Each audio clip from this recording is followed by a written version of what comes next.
there are big rocks that you need to get in place, I think, across the board.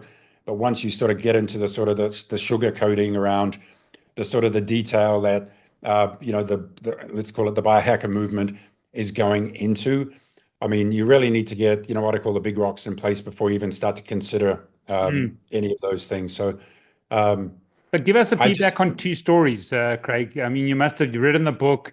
I know you're well connected. A lot of people have probably read the book, given you testimonials about, I mean, you've even got Tony Robbins as a, a testimonial there. So give us some stories, and then people can say, okay, we know. I mean, I've been a physician 26 years now. We know what's happening to testosterone, free testosterone levels, and people don't even they mention their total testosterone, not yeah. understanding how important free testosterone levels are, but decreased between 40 and 50% over the last 20 to 30 years. And we had Dr. Tracy Gappen. We'll put that, in the show notes. But tell Yeah. us about two great stories of people that have read your book or have come to you or view some of your principles, and what were those rock principles that changed these two people's lives?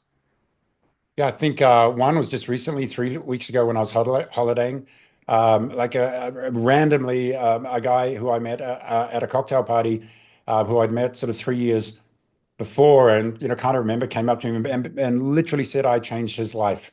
And really, this was at the point where he was looking at going on testosterone therapy.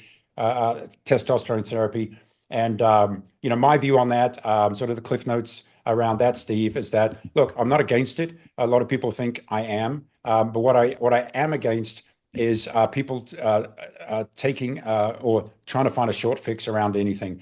And so my counsel is always do everything you can from a naturopathic and lifestyle perspective, because all the symptoms of testosterone, well, most of them, if you look at, right from, sexual health, strength, emotional health, muscle mass, bone health, you can go through the list, and there's fundamentally a lifestyle and a naturopathic approach that you can apply to each of those. So my advice is always go through every single one of those aspects first and do an audit on yourself. And if all else fails, then have a look at it, but go into it with eyes wide open from the purposes of, risks and side effects and, impact, Sure, whether it's, sure.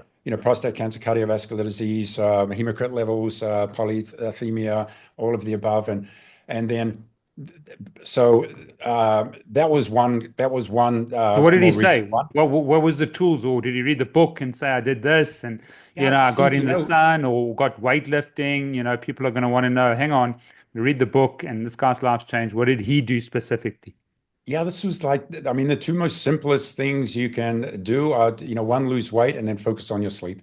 I mean, if you look at the science, if you look at PubMed, all the research, really, fundamentally, those are the two main things you need to focus on. I have guys text me, another example. A guy texted me about, oh, 2 months ago, hey, I'm looking at going on peptides. It's like, I'm just looking at this text going, dude, you can't be serious. I knew the guy was like 20 to 30 pounds overweight. So I sort of like kindly wrote back to him. I said, look, let's just push that discussion down the roads, 6 to 12 months. Here's what I want you to focus on. Focus on, one, alcohol, because I know he drinks a lot, right? Two, weight loss.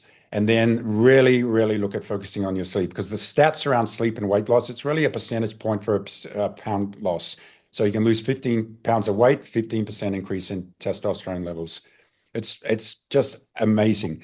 And then from the same as sleep, those are people who sleep consistently 5 hours a night, across the board have, upwards of 20% less testosterone to a counterpart who sleeps, 6 to 8 hours a night. So those are the two most fundamental things you have to change. And then always alcohol.